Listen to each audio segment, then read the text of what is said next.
Okay, if else के ऊपर कुछ असाइनमेंट्स दिए थे, राइट। कुछ लोगों ने शेयर किए, कुछ लोगों के रिमेनिंग होंगे, ठीक है। तो मैं इसका सॉल्यूशन बता रहा हूँ, देन नेक्स्ट वाले टॉपिक्स पे जाएंगे।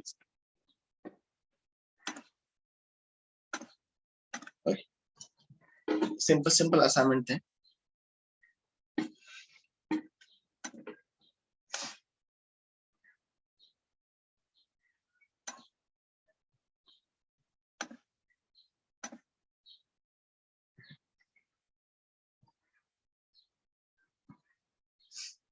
To find given number is even और ऑड, ठीक है।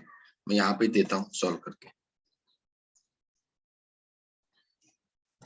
अब नंबर इवन है ऑड है, ये कैसे निकालना होता है? कोई भी नंबर, जैसे कि मेरे पास समझ लो कि n इज इक्वल टू 6 है। अगर मैं इस 6 को अगर मैं डिवाइड करूँ 2 से, अगर उसका रिमाइंडर आता है 0, मतलब कोई भी नंबर अगर 2 से डिवाइड होता है ना, इन मल्टीपल ऑफ द 2 होता है, कोई भी number in multiple of the 2 होता है, वो नंबर होता है इवन। जो नंबर मल्टीपल ऑफ द 2 नहीं होता है, वो होता है ऑड नंबर। मतलब देखिए, अभी 6 है, 6 मल्टीपल ऑफ द 2 है, 6 क्या मल्टीपल ऑफ द 2 है, राइट। ओके, तो क्या है हमारा?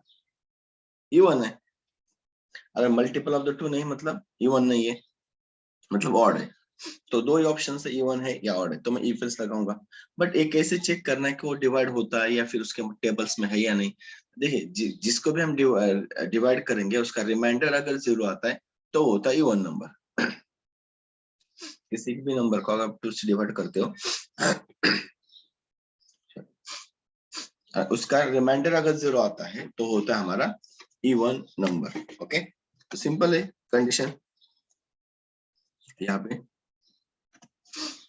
इफ n, अब रिमाइंडर चेक करना जरूर आता है, कि रिमाइंडर के लिए हम यूज क्या करते हैं? Modulus operator. अगर मैं n को मॉड करूँ 2 और उसका रिमाइंडर अगर 0 आता है, इक्वल टू 0, जो हमने पढ़ा था वही ऑपरेटर यूज कर रहा हूँ। तो कोलन देखिए इसके अंदर मैं लिख रहा हूँ कि इंडेंटेशन एरर का भी कुछ लोग अभी भी मिस्टेक कर रहे हैं। जिसकी बॉडी होती है तो प्रॉपर इंडेंटेशन देना, ये इंडेंटेशन हम यहाँ पे कहेंगे n मतलब given number comma is a even number. Obviously even नहीं रहेगा तो हम जाएंगे सीधा एल्स में और प्रिंट करेंगे कि n यानी कि given number is odd number. That's it. n की वैल्यू मेरी है 6, तो इसको मैं रन कर रहा हूँ। 6 इज द इवन नंबर। आप कोई भी वैल्यू दे दो, मैंने 19 डाल दिया, लेकिन उसका रिमाइंडर n को अगर डिवाइड बाय 2 करेंगे तो रिमाइंडर 1 आता है, 0 नहीं। तो 0 नहीं आ रहा है, मतलब एल्स में जाएगा और कहेगा n is a odd number. ठीक है, तो ये था हमारा first.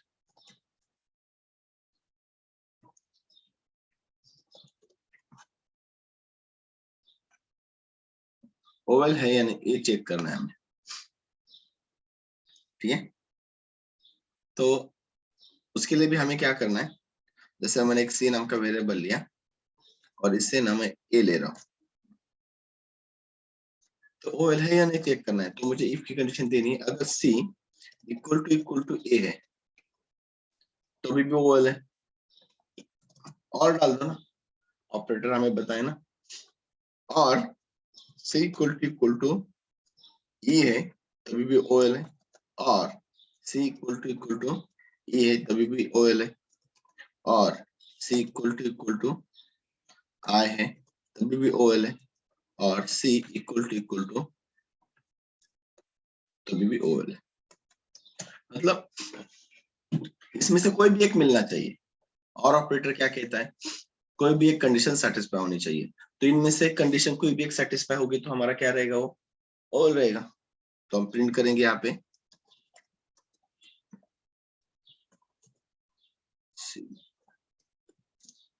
is the whole actor. ठीक, नहीं तो print not whole। अब देखिए ए सी की वैल्यू मेरी ए है, तो सी की वैल्यू ए मैच हो रही है, तो कंडीशन ट्रू हो रही है ना, क्योंकि कोई भी एक कंडीशन मैच होनी चाहिए। और में क्या होता है, कोई भी एक मैच होना चाहिए।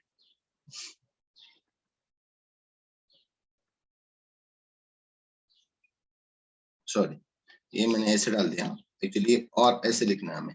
यहाँ पे हम और को लिखते हैं ना इस तरीके से, राइट ना, और ये होता है हमारा और। ठीक है, और का मतलब होता है any one condition must be satisfied, right. Okay, C is equal to C केवल J, J is equal to A क्या नहीं है, C is equal to E नहीं है, C is equal to E नहीं है, सी इज इक्वल टू, यहाँ पे एक एक्स्ट्रा डाल दे क्या, यहाँ पे वो डाल देता हूँ, ठीक है। अब से हो जाएगा। तो कुछ है क्या, कोई भी मैच नहीं हो रहा है, देखो ना, क्योंकि सी की वाली तो जे है, और जे तो किसी से भी मैच नहीं कर रहा है, किसी भी मैच नहीं कर रहा है, तो क्या रहेगा, ये क्या रखा है हमारा, नॉट ओवल, कंडीशन फॉल्स होगी, एल्स में जाएगा।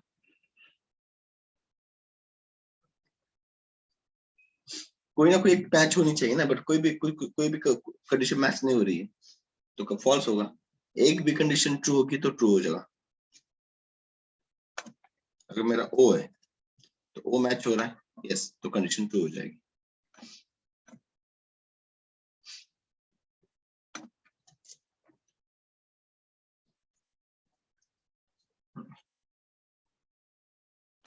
To find the greatest number,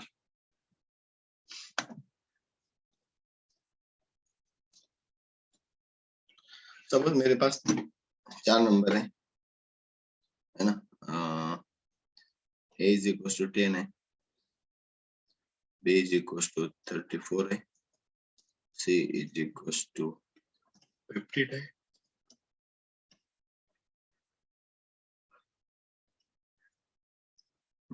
ठीक है, अब इससे से मुझे ग्रेटेस्ट नंबर फाइंड करना है। तो ए, अभी मुझे बताओ ए कब ग्रेटेस्ट रहेगा, सिंपल लॉजिक लगाना है, सिंपल लॉजिक्स में दे रहा हूँ।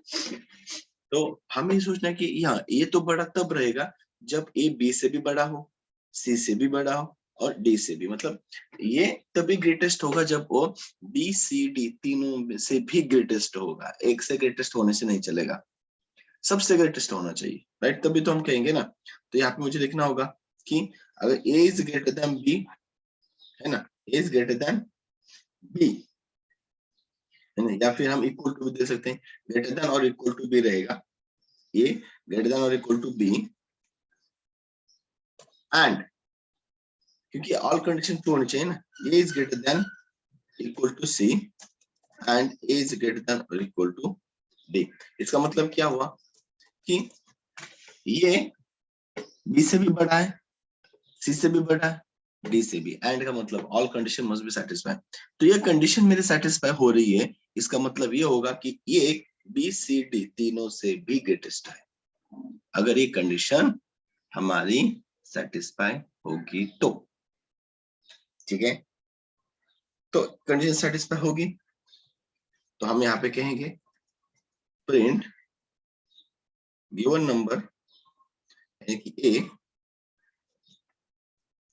इज अ ग्रेटेस्ट नंबर, बराबर। ये हुआ मेरा ए के लिए। मान लो इसमें से एक भी कंडीशन फॉल्स हो जाती है, तो कंडीशन फॉल्स होगी, क्योंकि ये तभी तो बेटर रहेगा, ग्रेटर रहेगा जब वो सबसे हो। तो एक भी कंडीशन फॉल्स होगी तो आएगा एल्स में, तो हम लगाएंगे एलिफ, और हम फिर से चेक करेंगे आप बी के लिए, बी अगर greater than equal to A है ना, and B is greater than और इक्वल टू सी है, and B is greater than equal to D है, तो हम यहाँ पे कहेंगे कि B is the greatest number. अगर ऐसा नहीं है, इसमें से कोई भी कंडीशन फॉल्स होगी, तो हम फिर से जाएंगे एलसीएम में, यानी कि एलिफ में, और मैं यहाँ पे सी के लिए चेक करूंगा, C greater than equal to A and C is greater than equal to B and C is greater than equal to D. तो मैं हम कहेंगे कि सी सबसे ग्रेटेस्ट नंबर है, तो यहाँ पे मैंने सी को पिक। अब मुझे बताओ कि ए, अगर ए ग्रेटेस्ट है तो ये आएगा, बी रहेगा तो बी, सी तो रहेगा, बट ए भी ग्रेटेस्ट नहीं है तो एल्स में आएगा, बी भी ग्रेटेस्ट नहीं है सी में आएगा, सी भी ग्रेटेस्ट नहीं है तो बचा कौन लास्ट में, डी बचा। तो इसमें कंडीशन लेने का लगाने की क्या जरूरत है, अब तीनों भी नहीं है तो डी ऑब्वियसली ग्रेटेस्ट रहेगा, तो लास्ट में एल्स में हम किसको लिख सकते हैं, D is the greatest number. अब देखो ये चेक करेगा ए ग्रेटर देन बी है क्या, देखो कंडीशन फॉल्स इधर ही हो रही है ना, तो आगे चेक करने से मतलब नहीं, कोई भी कंडीशन फॉल्स होगी तो बाहर आएगा ना, सब ट्रू होने चाहिए, एल्स में आएगा।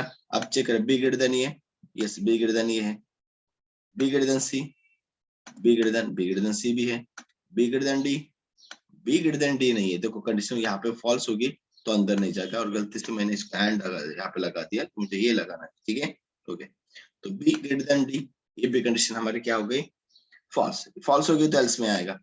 फिर से इफ सी ग्रेटर देन ये, सी ग्रेटर देन ये तो है, सी ग्रेटर देन बी नहीं है, देखो तो फॉल्स हो जाएगा। अभी देखो ए नहीं है, बी नहीं है, सी नहीं है, तो एल्स में जाएगा और सीधा क्या बोलेगा, D is the greatest number. देखो ना D is the greatest number, क्योंकि अब कोई बचेगा ही नहीं, 50 इज द ग्रेटेस्ट नंबर आ गया। अब देखो कौन सी ये वाली कंडीशन सेटिस्फाई होगी, तो C is the greatest number, यानी कि 75 इज द ग्रेटेस्ट नंबर आ गया कि नहीं। अब आप कोई भी वैल्यू इसमें डाल दो, कोई भी वैल्यू इसमें एंटर कर लो, you will get the correct output, ठीक है। This is the third assignment and last one. Okay, so we have to print the grade, ठीक है। सपोज मेरे पास एक तो मास नाम का वेरिएबल है और उसकी वैल्यू है 65, तो I want to check if, यहाँ पे वही करना है, क्या करना है, मार्क्स मुझे बताओ ग्रेटर देन 70 रहेंगे, ग्रेटर देन और इक्वल टू 70, ठीक है। अगर 70 और 70 से ग्रेटर है तो मुझे प्रिंट करना है ए प्लस, है ना, तो हम यहाँ पे क्या लिखना है, ए प्लस, जस्ट प्रिंट कर दे, थोड़ा डिजाइन कुछ नहीं किया, ठीक है। ऐसे ए प्लस उसमें प्रिंट हो जाएगा स्टार स्टार के बीच में। कब प्रिंट होगा, if mass is greater than 70। अगर ऐसा नहीं है, अगर मास मेरा ग्रेटर देन और इक्वल टू 60 है,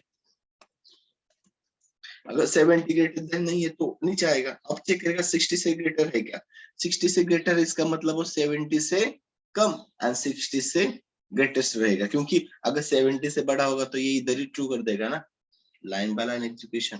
अगर ये 60 से ग्रेटर है तो हम कहेंगे प्रिंट द ए ग्रेड।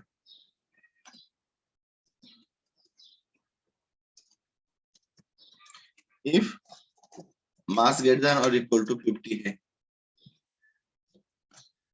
तो बी ग्रेड, एलिफ मास मेरे ग्रेटर देन और इक्वल टू 40 है, तो हम यहाँ पे लिख लेंगे फर्स्ट क्लास। अभी मास 40 से भी ग्रेटेस्ट नहीं है, मतलब 40 से कम रहेंगे ना, तो लास्ट में किस में जाएगा, एल्स में, और क्या प्रिंट करेगा, यूर इन फेल। देखो अब 65 है, ग्रेटर देन 70 है, 65 मास की वैल्यू 65 है, 65 greater than 70, condition false, else में आएगा इफ, फिर से इफ मास 65 है ग्रेटर देन 60 है क्या है, तो यही कंडीशन ट्रू की, और हमने पढ़ा था नेक्स्ट टेबल्स में, जहां पे भी वो ट्रू होगी उसके आगे नहीं जाएगा, क्योंकि इफ की कंडीशन सेटिस्फाई होगी तो एल्स में क्यों जाएगा, एल्स में तो तभी जाता है जब कंडीशन फॉल्स हो, है ए ग्रेड। ये देखो अब मैंने दे दिया 60, 59, ग्रेटर देन 70 नहीं है, ग्रेटर देन 60 नहीं है, ग्रेटर देन इक्वल टू 50 है, देखो ये आएगा हमारा बी ग्रेड में।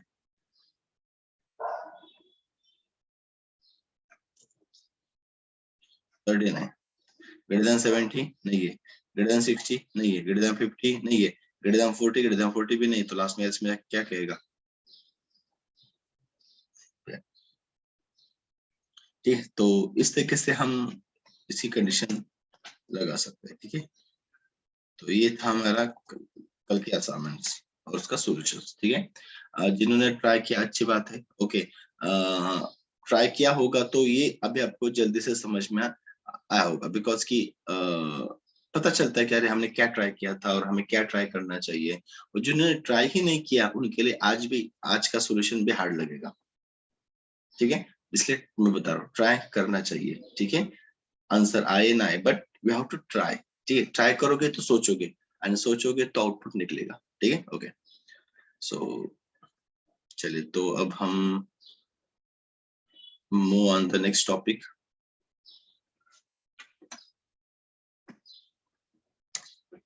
which is the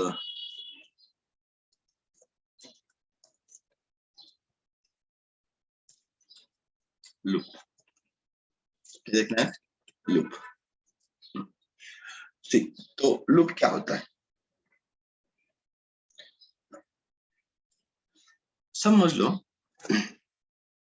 एक बेसिक एग्जांपल देके मैं आपको एक्सप्लेन करता हूँ। समझ लो, मुझे ना एक 1 to 10 को डिस्प्ले करवाना है। मुझे क्या करना है?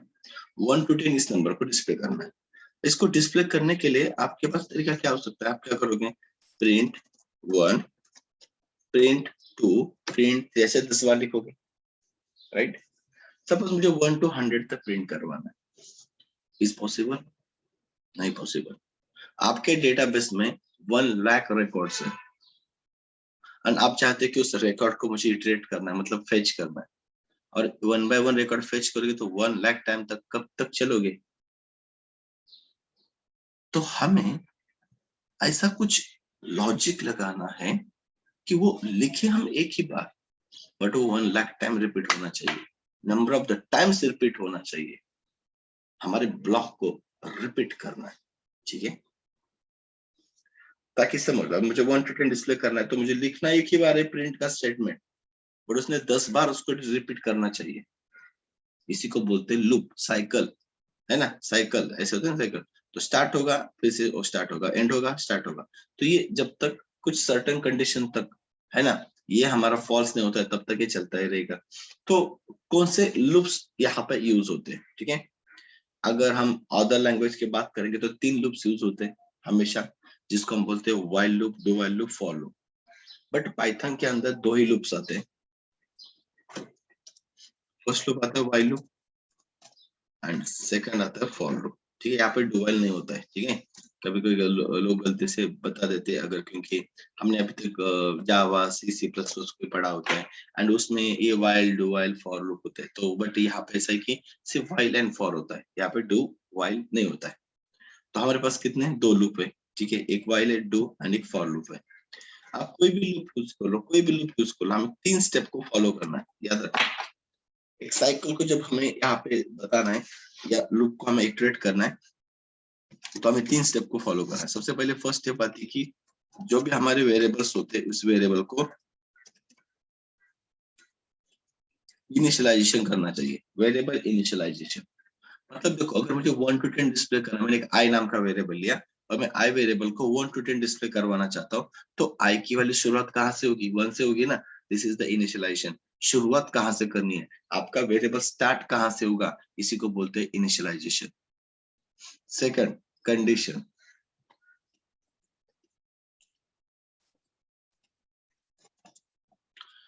कि मेरा लूप तो 1 to 10 जाना चाहिए, 10 के आगे क्या होगा? 10 के आगे स्टॉप होना चाहिए। So put the some condition like that कि आपका इसके बाद वो क्या हो? स्टॉप हो, है ना? इसके बाद 10 के बाद स्टॉप हो। एंड ऐसे हमें कंडीशन लगानी है। और लास्ट में आपको करना है इंक्रीमेंट या डिक्रीमेंट। मतलब कि आपको 1 के बाद 2 आना चाहिए, 2 के बाद 3 आना चाहिए, तो हमें एक एक से उसको इंक्रीमेंट करना पड़ेगा। और अगर मुझे 10 to 1 डिस्प्ले करना है तो मुझे 10, 9 तो एक एक से डिक्रीमेंट करना होगा। तो समझ में आया? तो हमें एक तो इंक्रीमेंट करना होगा, नहीं तो उसको डिक्रीमेंट करना होगा। 3 स्टेप को हमें फॉलो करना है। इनिशियलाइजेशन, कंडीशन, इंक्रीमेंट और डिक्रीमेंट। चलिए सबसे पहले पढ़ते हैं व्हाइल लूप को। ठीक है, व्हाइल लूप तो मुझे 1 to 10 डिस्प्ले करवाना है। ठीक है, मेरे पास वेरिएबल है आई जिसको मैंने स्टार्ट किया 1 से। हमारे पहले स्टेप इनिशियलाइजेशन, हमने आई वेरिएबल को मुझे 1 to 10 इटरेट करना है, तो मैंने शुरुआत किया आई को 1 से, तो I is equals to 1, I is equals to 1। इसके बाद व्हाइल, अब मुझे कंडीशन देनी है, तो व्हाइल के अंदर हम कंडीशन देते हैं जैसे इफ के अंदर देते हैं। अगर व्हाइल की कंडीशन ट्रू होगी तभी व्हाइल का ब्लॉक एग्जीक्यूट होगा। जैसे इफ की कंडीशन ट्रू होती है तभी इफ का ब्लॉक एग्जीक्यूट होता है, तो उसी तरह व्हाइल की भी कंडीशन है। अब कंडीशन है मतलब कोलन आएगा और उसकी बॉडी आएगी, समझ में आया? इंडेंट स्पेस देके उसकी बॉडी लिखना है, तो जो भी रहेगा इसके अंदर ये व्हाइल के अंदर एग्जीक्यूट करेगा। तो आई स्टार्ट किया 1 से, व्हाइल व्हाइल हमें ऐसी कंडीशन देनी है कि वो 10 के आगे ना जाए। ओके, तो मैं आपको कुछ टेक्निक यहाँ पे बता रहा हूँ, अगर कुछ समझ में नहीं आए तो एटलीस्ट ये आप लगा सकते हो जब आप इंटरव्यू जाओगे। जहां पे भी मुझे 1 to 10 जाना है, मतलब मुझे 1 to 10 जाना है, मतलब मुझे स्मॉल वैल्यू से बड़े वैल्यू में जाना है, राइट? तो हमेशा याद रखना जब भी हम स्मॉल वैल्यू से बड़े वैल्यू में जाते हैं तो हमेशा कंडीशन जो होती है लेस देन की आती है। कंडीशन क्या आती है? लेस देन की आती है। एंड हमेशा हमें इंक्रीमेंट करना होता है। क्या? हमेशा हमें इंक्रीमेंट करना होता है।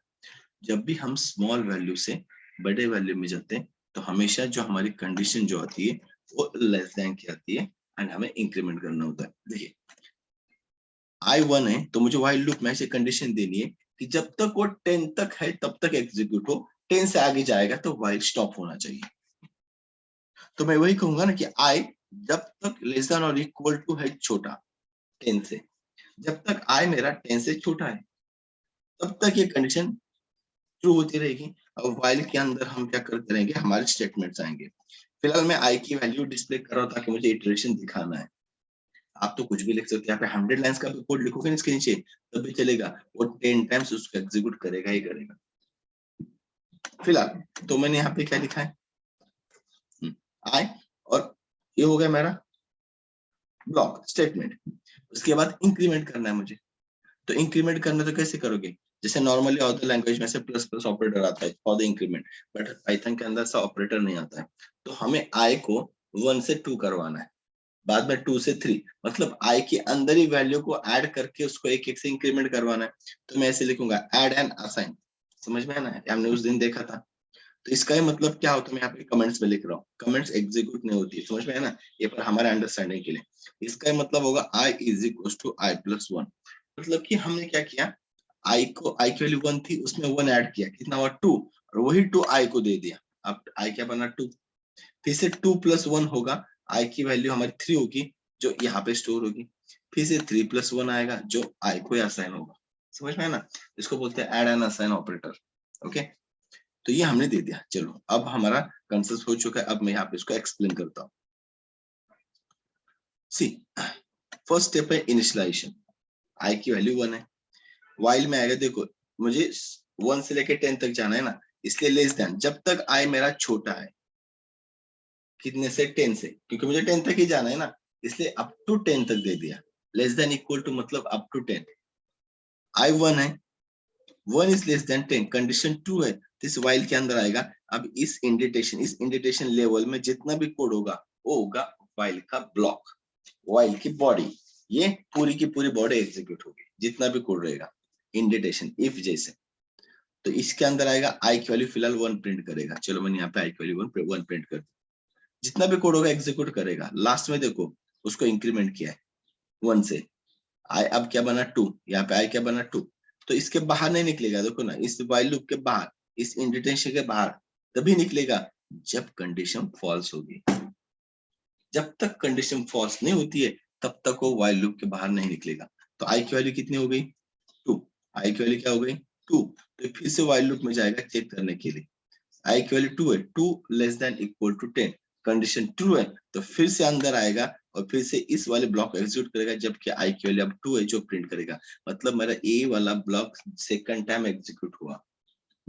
लिखा तो एक ही बार है, अभी देखो सेकंड टाइम पे एग्जीक्यूट हुआ, इसको बोलते हैं इटरेशन। एक इटरेशन, अब ये सेकंड इटरेशन हुआ, सेकंड इटरेशन पे आई की वैल्यू 2 थी, आई फिर से 3 होगा, फिर से ऊपर जाएगा, 3 is less then 10, condition true है तो फिर से अंदर आएगा और फिर से आई की वैल्यू 3 प्रिंट करेगा। या फिर इसके अंदर जो भी कोड होगा, व्हाट एवर द कोड, उस ब्लॉक को थर्ड टाइम एग्जीक्यूट करेगा। समझ में? फिर से लास्ट में हमने इंक्रीमेंट किया, आई हो गया 4, फिर से वाइल में जाएगा, 4 is less then 10, condition true तो फिर से अंदर आएगा, आई की वैल्यू 4 डिस्प्ले करेगा, इंक्रीमेंट होगा फिर से 5, समझ में, 6 7 8 9 10 तक चलेगा, आई की वैल्यू प्रिंट होगी 10, आई होगा अब 11 होगा, फिर से वाइल लूप में जाएगा चेक करने के लिए, 11 is less than equal to 10, देखो कंडीशन फॉल्स हो गई ना, 11 लेस देन 10 है क्या? नहीं है, कंडीशन फॉल्स, इस वाइल लूप के बाहर आएगा, मतलब यहाँ पे आएगा, इस इंडिटेशन के लेवल के बाहर आएगा, एंड देन यहाँ से अपना प्रोग्राम आगे वाला जो भी रहेगा कंटिन्यू करेगा। मतलब इस वाले ब्लॉक को हमने 10 टाइम्स एग्जीक्यूट कर लिया। ठीक है, सो इसको रन कर देते हैं, loop.py रन ऑर्डर, ये देखिए तो लिखा कितनी बार है? एक ही बार ना। अब इसको हम 10 टाइम्स रिपीट कर रहे हैं। आपको अगर समझिए 1 to 100 तक जाना है, 1 to 100 तक इस लूप को इटरेट करना है। इसके अंदर देखो सिर्फ प्रिंट नहीं करना है, मतलब अभी तो बता रहा हूँ प्रिंट ही करो, बट इसमें लॉजिक हो सकता है। जो 100 टाइम्स रिपीट होगा उसमें आपको इसमें अंदर कुछ कंडीशंस भी हो सकती है, number of the lines of the code हो सकता है, जो 100 टाइम्स एग्जीक्यूट होगा, ये याद रखना। अब मैं इसको रन कर देता हूँ, ये देखो यहाँ पे विद इन सेकंड, राइट। तो ये हमारा होता है। ठीक है, कि हम क्या कर सकते हैं, रिपीटेशन, रिपीटेशन एक ही बार लिखा है, number of the times we can repeat. Okay, so looping 1 से स्टार्ट हुआ, 1 इज लेस देन 100 ट्रू, अंदर आएगा। ओके, तो ऐसे कुछ भी हमारे हो सकता है। ठीक है, अब समझो कि मैं इसको ना इस व्हाइल लूप के अंदर कुछ भी रहेगा तो भी एग्जीक्यूट होगा। अब मैं अगर ऐसे कंडीशन देता हूँ, देखो यहाँ पे if given number is N I, अगर उसको मैं mod 2 करूंगा और इसका रिमाइंडर अगर मैं 0 आता है, तभी दैट टाइम ओनली मैं इसको प्रिंट कर दूंगा। मतलब व्हाइल लूप तो है मेरा, अब इस पूरे व्हाइल लूप ब्लॉक के अंदर उसके इंडेंटेशन के लेवल के अंदर आप कुछ भी लिखो, इफ एल्स डजंट मैटर, जो भी कोड होगा अब ये 10 बार रिपीट होने वाला है। बट एवरी इटरेशन, जब भी 1 आएगा, i2 आएगा, जो भी इटरेशन होगा, दैट टाइम ईच इटरेशन पे हमें क्या डिस्प्ले करवाना है, क्या डिस्प्ले नहीं करवाना है, ये हम डिसाइड करेंगे ना, हमारे रिक्वायरमेंट के अकॉर्डिंग हम उसको डिसाइड करेंगे कि प्रिंट क्या करवाना है। मेरा तो लूप तो 1 to 10 जाएगा ही। ओके, सो तो i mod 2, i mod 2 equal to 0, right ना। अगर कंडीशन ट्रू है तभी अंदर जाएगा। ओके, तब तक नहीं। चलिए आई इज इक्वल टू 1 है, 1 इज लेस देन 10 2 अंदर आएगा, 1 mod 2 रिमाइंडर 0 नहीं आता है, तो सिंपल है कि अंदर जाके आई की प्रिंट नहीं होगी। फिर से ये देखो इस इफ के बाहर आएगा बट व्हाइल लूप के इंडेंटेशन के लेवल में, बट सिर्फ इफ के अंदर नहीं जाएगा, बट ये वाला पार्ट तो एग्जीक्यूट होगा ही ना व्हाइल लूप का, इफ के बाहर का पार्ट। तो आई क्या होगा 2, फिर से व्हाइल लूप में जाएगा, 2 लेस देन 10 ट्रू, अंदर आएगा, 2 mod 2 0 आता है, देन अंदर आएगा, आई की वैल्यू प्रिंट करेगा जो कि 2 प्रिंट होगी। फिर से वो इफ के बाहर भी आएगा ऑब्वियसली, आई की वैल्यू होगी 3, फिर से चेक कर निकल जाएगा, 3 लेस देन 10 ट्रू, अंदर आएगा, 3 mod 2 0 नहीं आता है तो अंदर जाके प्रिंट नहीं करेगा, सीधा बाहर आएगा इफ के, आई की वैल्यू 4 होगी, फिर से ऊपर जाएगा, 4 लेस देन 10 ट्रू, 4 mod 2 0 आता है तो अंदर आएगा, आई की वैल्यू 4 प्रिंट करेगा।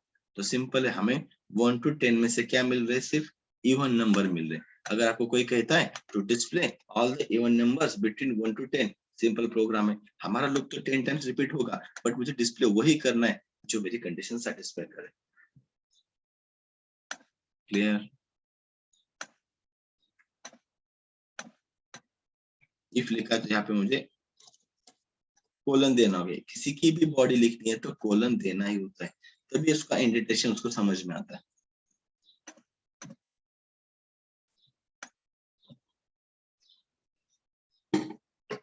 ठीक है, ओके।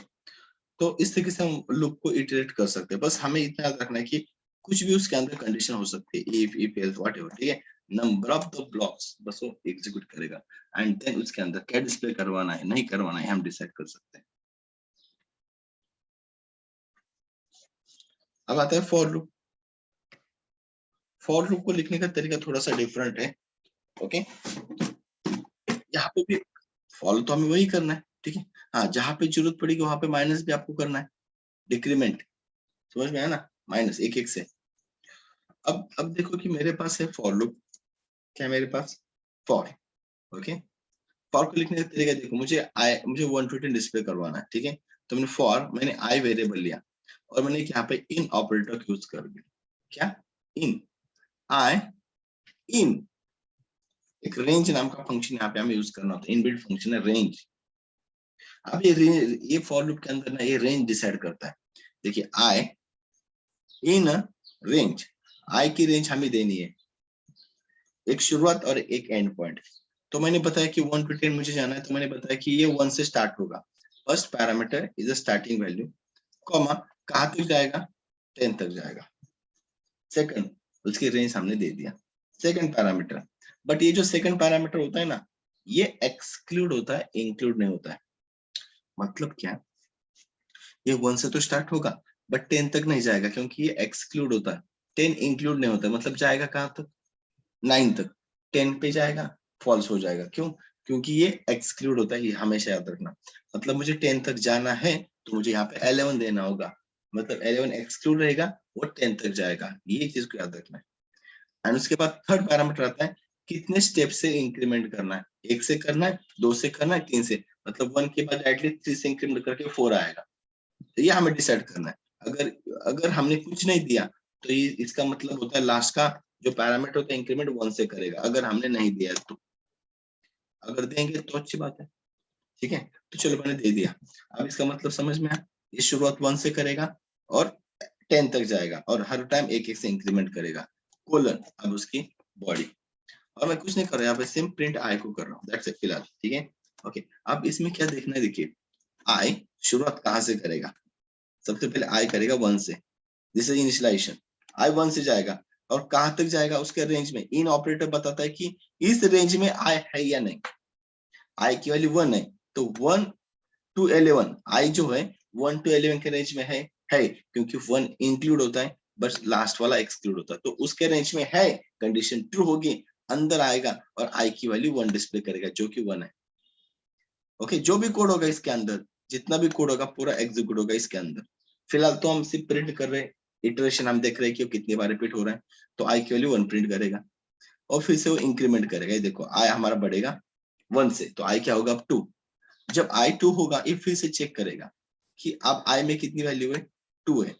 2 इन रेंज 1 to 11, तो रेंज 1 to 11 है ना, है, देखो ना उसके अंदर है, ठीक है। तो उसके अंदर है तो फिर से अंदर आएगा, कंडीशन ट्रू होगी, आई की वैल्यू प्रिंट, मतलब ये सेकंड टाइम एग्जीक्यूट कर रहा है हमारा फॉर लूप। फिर से इंक्रीमेंट होगा, आई क्या होगा अब 3, आई की वैल्यू आप होगी 3, इंक्रीमेंट होगा ना, ये इंक्रीमेंट के लिए होता है। आई हो गया मेरा 3 होगा, 3 इन रेंज है क्या, 1 to 11 में है, तो फिर से अंदर आएगा, तो यहाँ पे क्या आएगा 3, थर्ड टाइम प्रिंट होगा। फिर से आई इंक्रीमेंट होगा 4 1 से, फिर से इन 4 इन रेंज है क्या, है, तो समझ लो कहाँ तक जाएगा, 10 तक जाएगा कि नहीं, तो 10 टाइम्स एग्जीक्यूट करेगा, तो यहाँ पे मुझे 1 to 10 तक आउटपुट मिलेगा। जब आई की वैल्यू 11 होगी, अब चेक करेगा 11 इन रेंज 1 to 11, तो देखो 11 तक आएगा, मतलब ये एक्सक्लूड होगा, क्योंकि रेंज में सेकंड पैरामीटर आपका जो होता है एक्सक्लूड होता है, तो 11 तक नहीं जाएगा, कंडीशन फॉल्स, बाहर आ जाएगा। तो मुझे याद है 10 तक आउटपुट इसका मिलना चाहिए, ये देखो मिल रहा है। इसके अंदर भी आप कुछ भी लगा सकते हो, ये ऑप्शनल है। और देखो अगर मैं ये नहीं लिखूंगा, है ना, अगर मैं यहाँ पे इंक्रीमेंट नहीं करूंगा तो भी ये 1 से इंक्रीमेंट करता है, देखा। अगर मैंने यहाँ पे कहा कि 2 से इंक्रीमेंट कर दो, तो 2 से इंक्रीमेंट करेगा, तो इसलिए मुझे 1 के बाद 3, 3 के बाद 5, 7, 9 इस तरीके से आउटपुट मिलेगा। अगर मुझे यहाँ पे 3 से इंक्रीमेंट करना है, 3 से कर सकते हो। कुछ नहीं लिखा तो डिफॉल्ट। अगर मैंने ए भी नहीं लिखा, मैंने सिर्फ इतना लिखा है, अब ध्यान से देखना, मैंने सिर्फ इतना लिखा है, आई इन रेंज 11। तो इसका मतलब क्या होता है पता है? इसका मतलब होता है कि आई रेंज ऑफ फंक्शन है, डिफॉल्ट वैल्यू इनिशियलाइज 0 से करेगा, मतलब आई को 0 से स्टार्ट करेगा और 11 यानी कि 10 तक लेके जाएगा। 11 पर तो फॉल्स होगा, तो जाएगा 10 तक ही। एंड एक से इंक्रीमेंट डिफॉल्ट होता ही है, तो इन शॉर्ट ये 0 से लेकर 10 तक डिस्प्ले करवाएगा। जब हम सिर्फ इतना ही लिखते हैं तो फर्स्ट वैल्यू जो होती है वो हमारी होती है इनिशियलाइजेशन, जो डिफॉल्ट वैल्यू उसकी 0 होती है। ये होता है कहां तक जाना है, रेंज एंड पॉइंट। 11 है मतलब ये एक्सक्लूड रहेगा, जाएगा 10 तक ही, और उसके बाद एक से तो इंक्रीमेंट होता है हमारा। ओके, इसके अंदर भी आप कुछ भी कंडीशन लगा सकते हो जो लगाना है। इफ आई, इसमें भी अगर मॉड टू इक्वल टू अगर मैं 0 लिखूंगा, कोलन करूंगा एंड यहाँ पे इसकी बॉडी लिख दूंगा, तभी भी आएगा। देखिए आई की वैल्यू मेरी 1 है ना, तो यहाँ पे मैं अभी फिलहाल लिखता हूँ आपको अंडरस्टैंडिंग के लिए। तो 1 रेंज में है, अंदर आएगा 1 मॉड 2 करेगा, 1 मॉड 2 0 आता है, नहीं आता है, तो अंदर जाके प्रिंट नहीं करेगा, फिर से इंक्रीमेंट करेगा डायरेक्टली जो लास्ट की वैल्यू होती है। आई होगा मेरा 2 इन रेंज है तो अंदर आएगा, मतलब समझ लीजिए 10 बार एग्जीक्यूट करेगा। बट इट इटरेशन हम चेक कर रहे हैं कि 2 मॉड 2 0 आता है, तो तभी 2 को डिस्प्ले कर लो। आई की वैल्यू 3 होगी, 3 मॉड 2 0 नहीं आता तो 3 प्रिंट नहीं करेगा। देखो क्योंकि उसकी इस इफ की बॉडी ये है ना, ये पूरा का पूरा इफ का कोड 10 बार रिपीट होगा, बट प्रिंट वही होगा जो 2 से डिवाइड होता है। तो आप यहाँ पे मिलेगा 1 2 2 4, ये मतलब इस तरीके से कुछ भी लॉजिक हम लगा सकते हैं। फॉर एग्जाम्पल मेरे पास ना एक वेरिएबल है n, और मैं चाहता हूँ कि मुझे इसका टेबल प्रिंट करवाना है। अब 4 का टेबल क्या होता है? 4 2 8, 8 देन 12 16 लाइक दैट, ऐसे होता है ना। तो कोई भी अगर हमें टेबल क्रिएट करना है तो लॉजिक क्या होता है? अगर मुझे 4 का टेबल क्रिएट करना तो हमें यहाँ पे 4 into 1 4 into 2 इस तरीके से लिखना होगा ना आपको, 4 into 10 तक। तो मुझे देखो मेरा लूप तो 1 to 10 जाना चाहिए, फिर इटरेशन, ईच इटरेशन मुझे 4 से उसको मल्टीप्लाई करना है। तो हम क्या करेंगे, तो इसको मैं निकाल देता हूँ, ठीक है। तो मैं यहाँ पे प्रिंट करता हूँ सीधा आई को, तो आई तो मेरा क्या जाएगा 1 to 10 जाएगा, ये तो समझ रही फॉर लूप के अंदर। ये आई मेरा 1 से लेके 11 तक एवरी टाइम इटरेट होगा फॉर, ये हमारा फॉर लूप, तो ये कितने बार प्रिंट करेगा 10 तक। जब आई की वैल्यू 1 होगी तब मुझे उसको क्या करना है, n से मल्टीप्लाई करना है, n इंटू आई, हो गया ना काम। आई की वैल्यू 4 है, 4 into 1, आई मेरा 2 होगा, 4 into 2, आई 3 होगा, थर्ड टाइम जब एग्जीक्यूट करेगा तो क्या आएगा 4 into 3, लेकिन 4 का टेबल किसका भी मिल सकता है, आपको बस वैल्यू देना है। 19 दे दिया तो 19 का टेबल आपको मिल जाएगा, मिला? कितना इजी है, ठीक है। मतलब लूप क्या होता है कि iteration, repetition of the code, ठीक है। अगर मुझे रिपीट में प्रिंट करवाना है, रिपीट, फॉर एग्जांपल फॉर, है ना, फॉर आई इन रेंज, मुझे ना 0 to 1 प्रिंट करना है, मुझे 10 to 1 डिस्प्ले करवाना है, 10 to 1 10 to 1 डिस्प्ले करवाना है रिवर्स ऑर्डर में। तो मुझे शुरुआत कहाँ से करनी है, 10 से, कहाँ तक जाना है, 1 तक। बट मुझे बताओ ये सेकंड वैल्यू हमेशा एक्सक्लूड होती है, इंक्लूड नहीं होती है, मतलब ये 1 तक नहीं 2 तक ही जाएगा, क्योंकि हम 10 से लेके, क्योंकि थर्ड पैरामीटर में कंपलसरी -1 देने वाला हूँ, क्योंकि ये हर टाइम क्या करेगा, आई को एक एक से डिक्रीमेंट करवाएगा। तो 10 से ले बाद 9 आएगा, 9 के बाद 8 आएगा, 8 है ना, 7 6 5 4 3 2, और ये हमेशा सेकंड एक्सक्लूड होता है, तो 1 तो आएगा ही नहीं, ठीक है। तो इसलिए मुझे यहाँ पे क्या लिखना होगा, 0, मतलब ये 10 से लेके 1 तक आएगा, तो 1 के बाद 0 आता है, 0 तो आएगा ही नहीं, और हमें माइनस करना पड़ेगा, -1, बस ये इंपॉर्टेंट है। तो मैं यहाँ पे फिर से प्रिंट कर दूंगा आई को, देखिए ये रिवर्स ऑर्डर में मुझे डेटा दे देगा, 10 9 8 7, ये देखिए पे रिवर्स ऑर्डर में मुझे डेटा लेना है तो हमें बस कैसे करना है, इनिशियलाइजेशन शुरुआत कहाँ से करनी है, कहाँ तक लेके जाना है, और रेंज फंक्शन में ये आपको क्या देता है, एक्सक्लूड होता है, एक्सक्लूड, इंक्लूड नहीं होता है। शुरुआत यहाँ से करनी है, कहाँ तक जाना है, और डिक्रीमेंट करना है, इंक्रीमेंट करना है। तो आज पर तो और रिक्वायरमेंट आज है ना, तो हमें उसको इंक्रीमेंट करना है, डिक्रीमेंट करना है, शुरुआत कहाँ से करना है, कहाँ तक लेके जाना है, ये हमें डिसाइड करना है, राइट।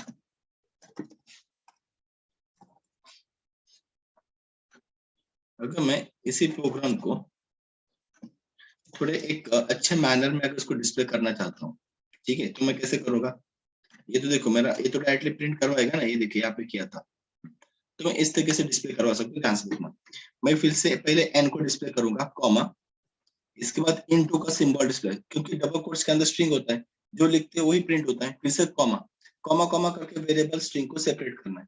तो एन प्रिंट होगा, उसके बाद इनटू प्रिंट होगा, इसके बाद आई की वाली प्रिंट होगी, कॉमा, और उसके बाद मैंने इक्वल टू प्रिंट करना है, और comma n into i print करना है। मतलब ये जो होगा ना, ये प्रिंट कैसे होगा, कुछ इस तरीके से होगा। देखा, 19 into 1 19, 19 into 2 38, 19 into 3 50, ये कैसे प्रिंट हुआ, तो n की वैल्यू पहले क्या प्रिंट हुई, 19, तो इनटू तो एज इट इज डिस्प्ले होगा क्योंकि स्ट्रिंग है, ओके।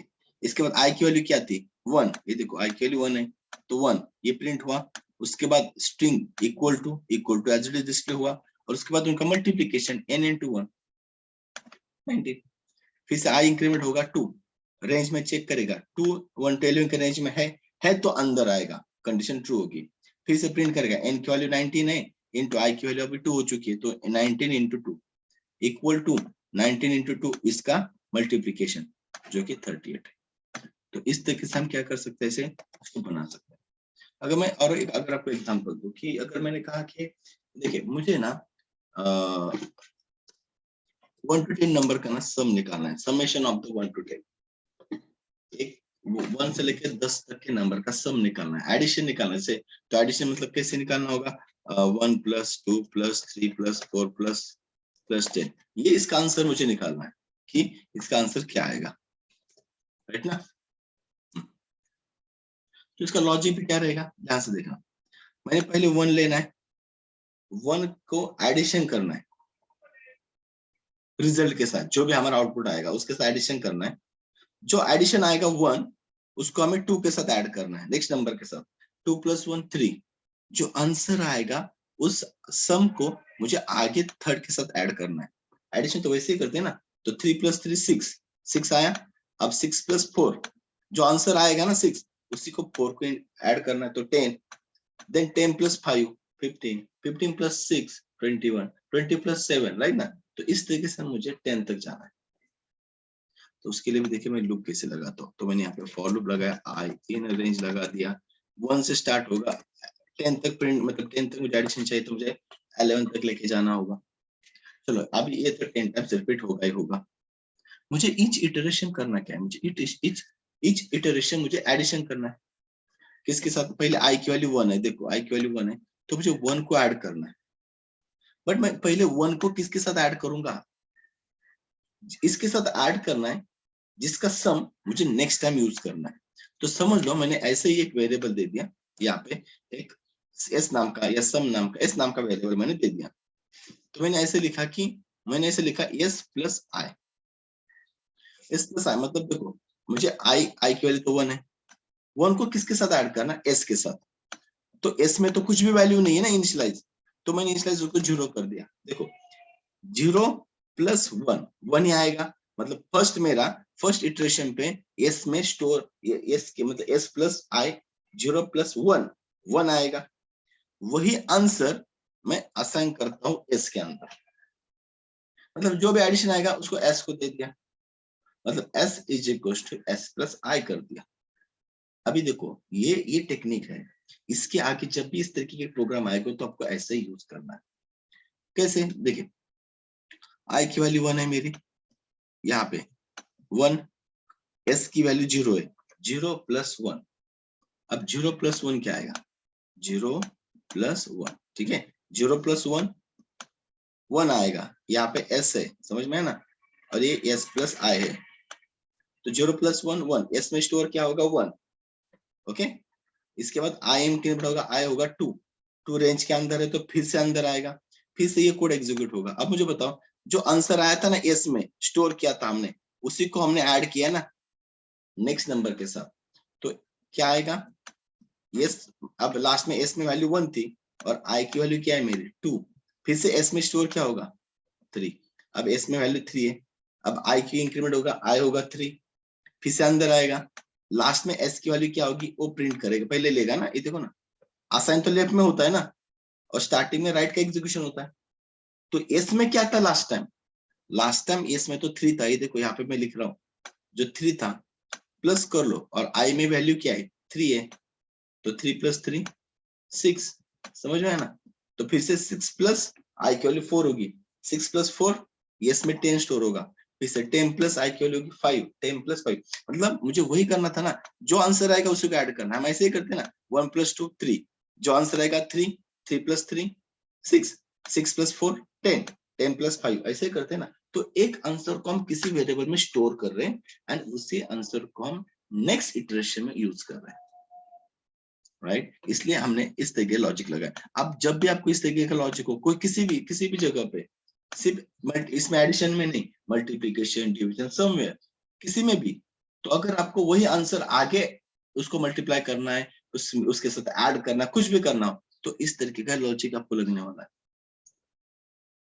जो आंसर आएगा उसी को नेक्स्ट टाइम उसके साथ ऐड कर लो, मल्टीप्लाई करो, मतलब जैसे मैंने ऐसे अभी लूप खत्म होगा मेरा, फॉर लूप, फॉर लूप के बाहर जब मैं आऊंगा तब मैं यहाँ पे प्रिंट करूंगा एस को, क्योंकि मुझे इसके अंदर में प्रिंट करूंगा तो हर इटरेशन पे वैल्यू डिस्प्ले होगी, जो मुझे नहीं चाहिए। ये सिर्फ ये फॉर लूप 10 बार इटरेट होगा, सम के अंदर एस के अंदर ऐड करता करता रहेगा, और जैसे आई की वैल्यू 11 होगी कंडीशन फॉल्स बाहर आएगा, अब देखेंगे ना कि एस के अंदर वैल्यू क्या स्टोर है, जो लास्ट में एडिशन रहेगी, और जो भी स्टोर रहेगी उसी को हम प्रिंट करेंगे, जो कि 55 होगी, ऑब्वियसली 1 to 10 का जो सम होता है वो 55 होता है, करेक्ट। तो और एक चीज, जब भी आपको आंसर लास्ट में चाहिए, ईच इटरेशन पे आंसर नहीं चाहिए, मुझे ईच इटरेशन पे डिस्प्ले करना था क्या, नहीं, ईच इटरेशन पे अगर आपको डिस्प्ले करना है तो लूप के अंदर ही लिखो, प्रिंट कर लो, जो भी करना है। बट मुझे आंसर अगर उसका लॉजिक आंसर लूप खत्म होने के बाद चाहिए, तब हमेशा लूप के बाहर लिख दो ना, लास्ट में चाहिए आपको, इन शॉर्ट। अब मुझे एडिशन तो हर टाइम प्रिंट नहीं करनी है, जब पूरा एडिशन होगा तब डिस्प्ले करवाना है, तो उसका आंसर हमेशा लूप के बाहर ही होगा, जो कि मैंने यहाँ पे देखो प्रिंट किया। और एक है, हम फॉर लूप के साथ ना एल्स भी जोड़ सकते हैं, ऐसा जैसे कि फॉर लूप खत्म होगा ना, जैसे फॉर लूप खत्म होगा, जैसे फॉर लूप खत्म होगा तो एल्स में जाएगा, उसमें भी प्रिंट कर सकते हैं। मतलब एल्स क्या होता है पता है, फॉर लूप खत्म होने के बाद ऑटोमेटिक एल्स एग्जीक्यूट होता है ना, जैसे कि हम इफ के बाद एल्स देते हैं ना, उसी तरह फॉर लूप खत्म होगा तो सीधा एल्स में जाएगा और उसको प्रिंट करवाएगा, मतलब लास्ट स्टेप है, देखो यहाँ पे भी प्रिंट करना है, मतलब मेरा लूप खत्म होने के बाद हम एल्स लिख सकते हैं, वैसे हम व्हाइल लूप में भी कर सकते हैं, हम यहाँ पे व्हाइल लूप के लिए भी कर सकते हैं, एल्स लगा सकते हैं। इसमें दिखाता हूँ कि I is equals to 1, while loop I is less than equal to 10, whatever the condition, and मैं यहाँ पे समथिंग डिस्प्ले भी कर रहा हूँ, उसके साथ ऐड एंड असाइन, ये देखो यहाँ पे वही कर रहे हैं ना, उसके साथ हर टाइम एक एक ऐड करते जा रहे हैं, और ये जब खत्म होगा, जब ये खत्म होगा तब मुझे एल्स देना है, एंड देन लास्ट में, मतलब ये खत्म होने के बाद, सो एंड, मतलब कब एग्जीक्यूट होगा, जब हमारा व्हाइल लूप खत्म होगा, ये देखिए 10 तक पहले उसने इंक्रीमेंट किया, उसके बाद जैसे खत्म हुआ एल्स में चला गया, तो हम व्हाइल के बाद भी एल्स लगा सकते हैं और फॉर लूप के बाद भी हम एल्स लगा सकते हैं, ठीक है। तो ये तभी एग्जीक्यूट होता है जब हमारा लूप खत्म होता है, एंड होता है, end of the loop, end of the loop. तो फॉर लूप, ठीक है, इनिशियलाइजेशन, रेंज देना है, ये शुरुआत यहाँ से होती है, यहाँ तक जाना होता है, एंड एक से लास्ट में इंक्रीमेंट होता है या डिक्रीमेंट भी कर सकते हैं, उसके अकॉर्डिंग, बट आपको कंडीशन चेक करनी है, हमेशा याद रखना ये एक्सक्लूड होता है, इंक्लूड नहीं होता है, ठीक है। अगर मैंने फॉर लूप लगाया आई इन रेंज, ठीक है, जो मैं 1 से लेके मानो 11 यानी कि 10 तक उसको लगा रहा हूँ, और मैं यहाँ पे प्रिंट भी कर रहा हूँ आई को, तो ये मुझे 1 to 10 तक डिस्प्ले करवा के देगा। बट मैं चाहता हूँ कि मेरा जो लूप है ना 5 से आगे एग्जीक्यूट होना ही नहीं चाहिए, मेरा लूप 5 से आगे एग्जीक्यूट नहीं होना चाहिए, 5 तक ही डिस्प्ले हो, 5 के आगे स्टॉप होना चाहिए, ठीक है। ओके, तो मैं यहाँ पे देखो कंडीशन लगा दूंगा, इफ जब आई की वैल्यू ग्रेटर देन 5 होगी, जब आई की वैल्यू ग्रेटर देन 5 होगी, तब मैं एक ब्रेक नाम का कीवर्ड यूज करूंगा, जब मेरे आई की वैल्यू ग्रेटर देन 5 होगी।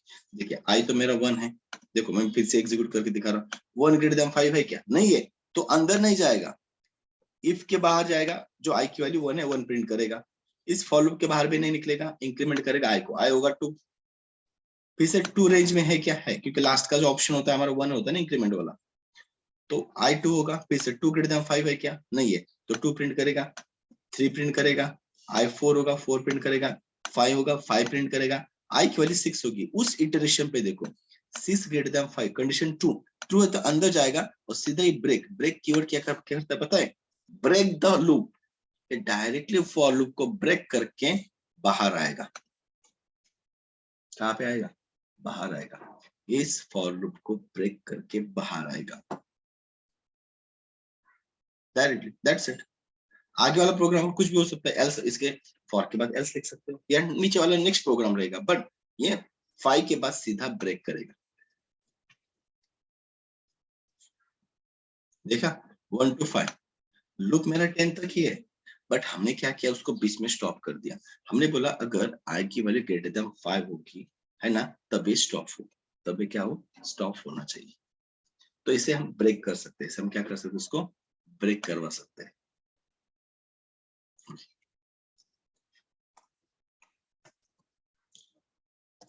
तो यहाँ पे मैं कुछ फिर से 2-3 आपको असाइनमेंट दे रहा हूँ, ठीक है, जस्ट लूप के ऊपर उसको इटरेट करने के लिए, just for the basic understanding, ठीक है। Display all odd numbers between 1 to 50, also count how many odd numbers। so आपको क्या करना है कि ये फाइंड करना है कि 1 to 50 में से जितने भी ऑड नंबर है वो आपको निकालने हैं, also उसके साथ उसका काउंट भी निकालना है कि ऐसे कितने नंबर है, 10 नंबर है, 1 to 50 में ऑड नंबर 4 है, 5 है, 15 है, जितने भी वो भी दिखाना है आपको, ठीक है। मतलब ऑड नंबर को तो डिस्प्ले करवाना ही है, उसके साथ ऐसे कितने नंबर से वो भी आपको डिस्प्ले करवाना है। Okay, second, display factorial for given number, factorial निकालना है, जैसे n इज इक्वल टू 5 है तो उसका फैक्टोरियल हमें चाहिए जो कि 120 आता है, मतलब कैसे निकलता है, 1 into 2 into 3 into 4 into 5, ठीक है। तो इसका जो मल्टीप्लिकेशन आएगा वो होगा आपका फैक्टोरियल, वो होगा आपका फैक्टोरियल, इससे हम क्या करेंगे, उसको फैक्टोरियल को निकालेंगे, n इज इक्वल टू 5, मतलब कोई भी वैल्यू ले लो उसका मल्टीप्लिकेशन, वो होता है हमारा फैक्टोरियल।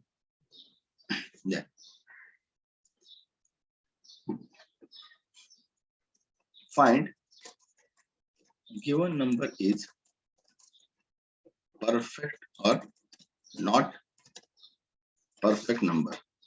तो परफेक्ट नंबर क्या होता है पता है, सपोज n की वैल्यू मेरी 6 है, तो n को आपको क्या करना पता है, 1 से लेके n-1 तक, मतलब कहाँ तक जाएगा ये, 5 तक, तो 5 तक जाना है, 1 से लेके 5 तक जाना है, और हर एक नंबर से उसको डिवाइड करना है।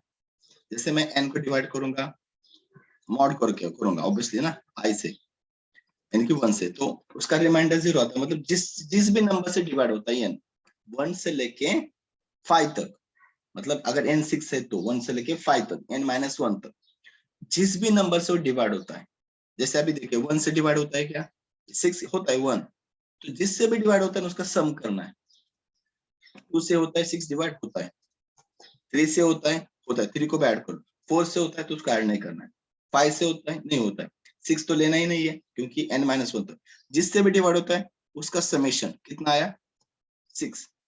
तो अगर जिस जिस नंबर से वो डिवाइड होता है उसका sum equal to given number आता है तो होता है परफेक्ट नंबर। तो क्या होता है वो परफेक्ट नंबर। अब n मेरा 6 था, अब 1 से लेके 5 तक देखो ये तीनों से डिवाइड होता है, जिसका सम 6 आता है तो ये और ये मैच हो रहा है कि नहीं, तब ये रहेगा परफेक्ट नंबर। ठीक है, सो यस, इसके लिए आपको लॉजिक लगाना है। And one more, display all numbers